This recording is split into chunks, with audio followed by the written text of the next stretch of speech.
Hello and welcome. I am Gimba Umar. Tonight, Plateau State Police have confirmed the killing of 86 persons by suspected herdsmen, just as the governor, Simon Lalong, has imposed a dawn-to-dusk curfew in the affected local council areas of Plateau. Former Governor of Edo State, Oshiomhole, and other elected officials of the All Progressives Congress take their oath of office as the party rounds up its two-day Congress in Abuja. With over 250 million widows worldwide, Rose of Sharon Foundation celebrates empowerment of over 4,000 widows, orphans and the fatherless over a 10-year period. Turkish President Tayyip Erdogan leads in early results for his country's presidential election.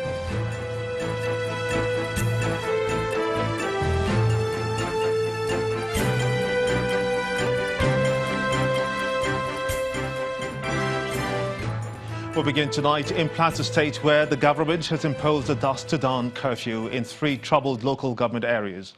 The state government imposed a curfew in the Riyom, Barkin-Ladi and Just South local government areas following an attack by suspected herdsmen at some villages in Barkin-Ladi local government area, which left at least 86 persons dead. The casualty figure was confirmed by the police public relations officer, Assistant Superintendent of Police, Matthias Yopev, after a search and rescue team from the Plateau State Police Command had visited the affected communities. The state governor, Simon Lalong, however, appealed to the residents to remain calm, as the government is doing everything possible to apprehend the killers.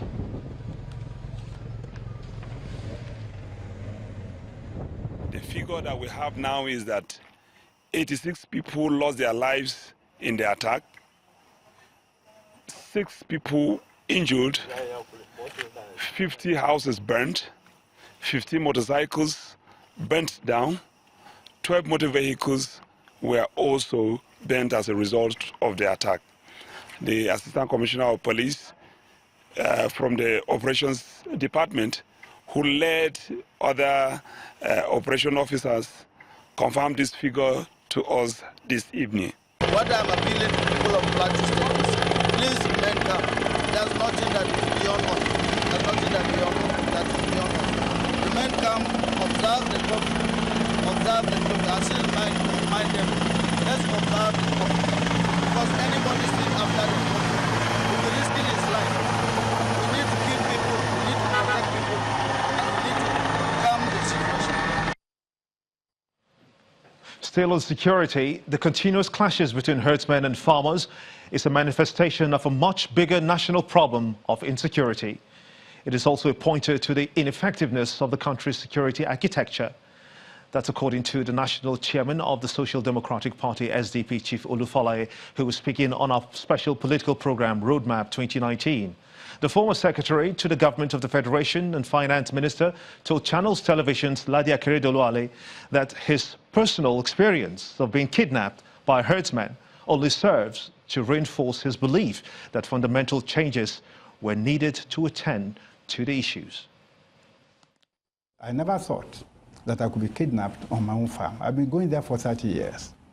So yes, what happened was shocking, was unexpected, but it's part of a national problem. The problem of herdsmen has been exacerbated by the failure of many of the state governments in the north to take care of the needs of herdsmen.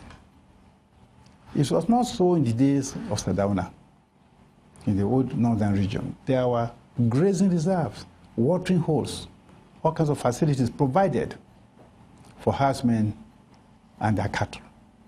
This has not been the case, or to the same extent, in the last 20, 30 years. And to compound the problem still, the Lake Chad is drying up. Has dried to less than 1/4 of its original surface, meaning that the over 1 million people and herdsmen who earn their livelihood from the lake can no longer do so. And they've been added to that are those uprooted by Boko Haram. So you have, and then the desertification has been continuously eroding the arable land in Nigeria. So you put all these factors together, you find a tremendous pressure on herdsmen and their cattle. And the response should have come from the state government and the federal government to take care of their needs, because they are Nigerians, they're entitled to their livelihood. But that should not mean that they now become a threat to other people. Which is what they have become. Yes, and become a threat to other people and a threat to the unity of Nigeria.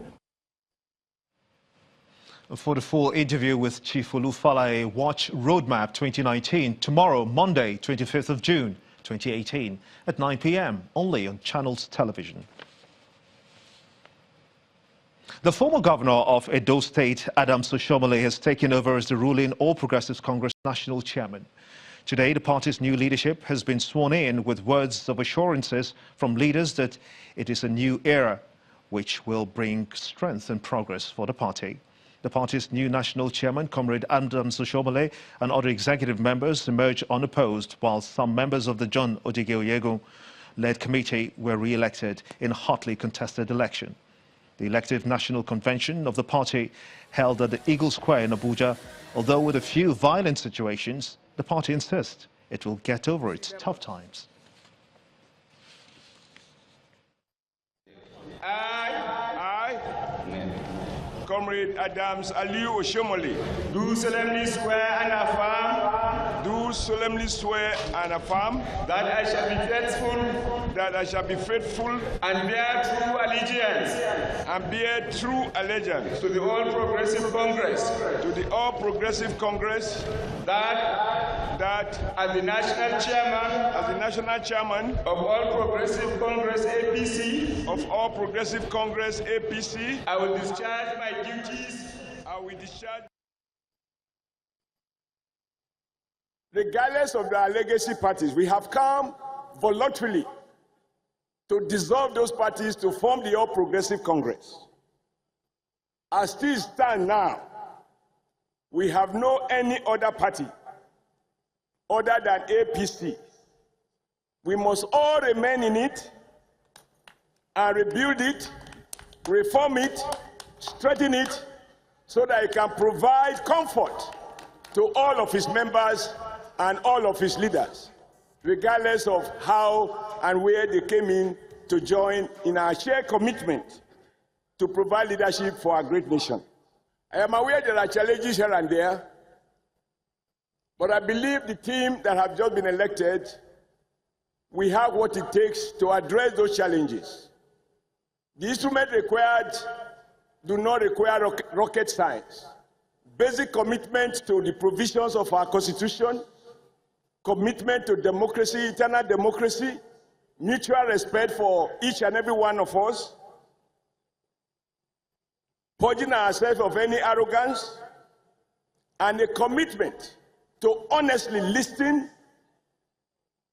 discuss, persuade, and find common ground so that in the end, we can have a win-win solution in any of the states in which we have challenges, and even on issues affecting various arms of government elected on the platform of our party.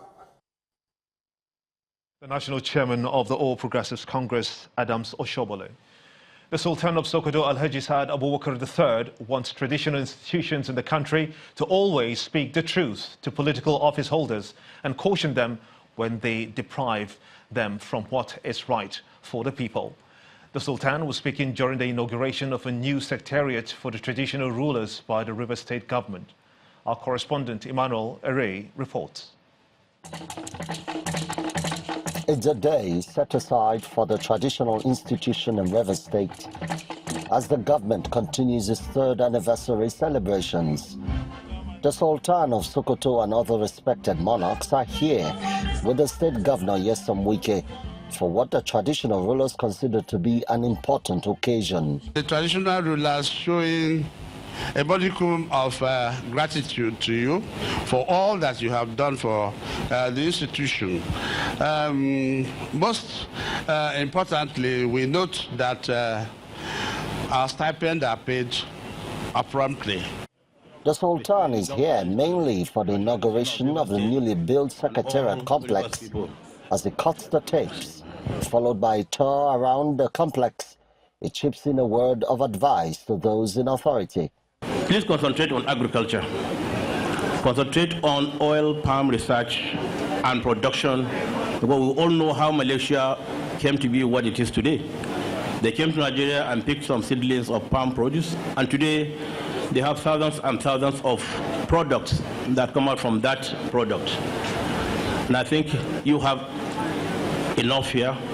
When we are flying in, you could see the vast land waiting to be tapped. Although there is no constitutional role for the traditional institution, the governor believes that monarchs cannot be ignored in governance. But traditional rulers have a very great role to play, and that is why we say, look, we can't talk about governance and then we leave out the traditional rulers.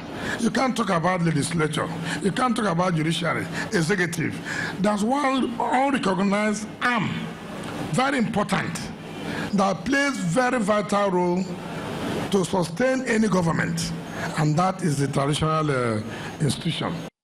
Although the jury is still out on the roles of traditional rulers in the society, many seem to agree that they should avoid getting caught up in the web of political sentiments and provide guidance and true leadership for their subjects, including those in authority. Emmanuel Irey, Channels Television News. About 3,000 widows and over 1,000 orphans and the fatherless have received support from the Rose of Sharon Foundation, and that's according to the founder, Mrs. Folorunsho Alakija.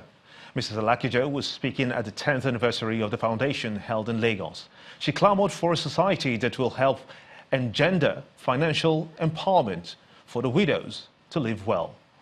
Our correspondent Loretta Chogo reports. The efforts to restore hope in the midst of despair for widows, orphans and the fatherless began 10 years ago by Rose of Sharon Foundation. A project the founder, Mrs. Folorunsho Alakija, says is a divine assignment. Our mission is to guarantee financial independence and educational opportunities for them through schemes and programs that assure greater self-esteem and ease of socio-economic integration. These we have pursued vigorously in the last decade. Rose of Sharon Foundation.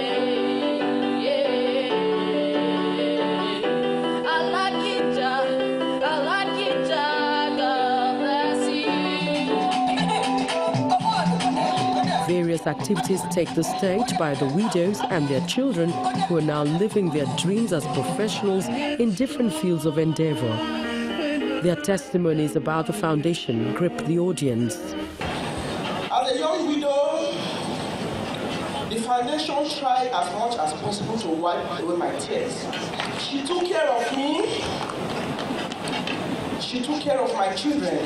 She inherited my children, inherited children. And even when I made the move of setting up a crèche, I sent it to the foundation, and they came to me. They checked out every other facilities, which was none, but they encouraged me. I'm an orphan. The struggle has been so much. Mummy Alakija has been a blessing to us. By God's grace, me, myself, I'm in school, I'm in my final year, Pepsi Film Institute. I'm a dance trainee and an actor. By God's grace, all the dances you've been saying this morning, I was the one that taught them. The wife of the Lagos State Governor, who is also the grand patron of the foundation, Mrs. Bolanle Ambode, calls on well-meaning Nigerians to join the train and reach out to more people. What used to be the body of two people suddenly becomes the body of one person. The condition of an orphan is even more pathetic. These thoughts on our minds impose the moral duty on our conscience to take steps to positively affect the lives of children in this condition and of women in widowhood. 100 more widows now join the over 600 support list of the Rose of Sharon Foundation. They receive startup loans with a zero interest to pick up life again. Loretta Chiogo, Channels Television News. In part 2, after the break, women exposed to factors that will power their passion or stop it at the handmaidens annual Women in Leadership series. We'll be taking a look at that when we return after the break. Please stay with us.